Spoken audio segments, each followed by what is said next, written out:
Hey, this is Epiphany Tanya. So I'm back. This is yet another video. Shout out to Be Like Water Media, Epiphany Tanya on all social media platforms. Like, follow, hit the share, subscribe. So I want to talk about why the rioters, hold on, let me turn this down.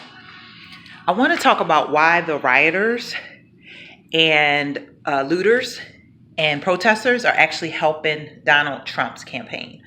So if you go on YouTube and you research and you do and you look up Chaz Chop Capitol Hill.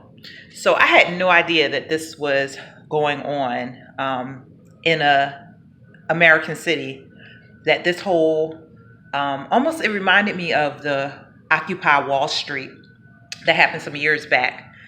And it was kind of just very interesting to see and watch all that happened and took place with that whole ordeal, and how the police officers retreated and gave up control of their police precinct. And so initially when you see it, you think, some people may judge the police as like being chumped in that situation. Like they just gave up their, it's almost like somebody coming in and taking over your home. You just give into it. And so, but when you sit back and you look at everything, and then eventually they did come back and, went on for several weeks that they, took over this area, and eventually they did come back and clean it up and do everything.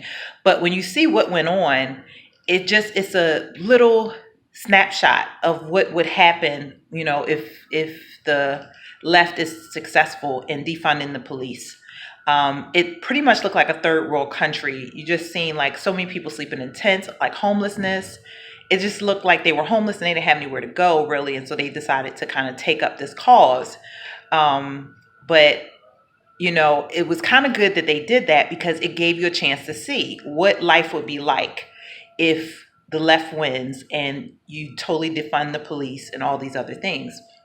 And so somebody, posted something today, and they were saying about it was a cop, and he had a sign up and he was saying like all police officers aren't bad. And so it's kind of sad when we take and label a whole group for the actions of a few. I mean, as African American people, we should totally be able to relate to that, of the actions of a few causing a whole group to be labeled. It's just not right. So anyway, I just wanted to share that I actually think that the rioting and the looting and the protests are actually helping Donald Trump's campaign, because who wants to live in a third world country? Who wants to live in complete chaos and disorder and destruction? And I think the majority of the citizens, majority of the people, most of us just want to live our lives. We want to be able to take care of our families, feed our families, take care of our families, have a roof over our head, pay our bills. Like nobody wants to live in complete chaos and disorder. And I can do a different video on injustice, racism. I've been there. I've been through it. But you have to wake up and open your eyes to what's really going on and who the real racists are.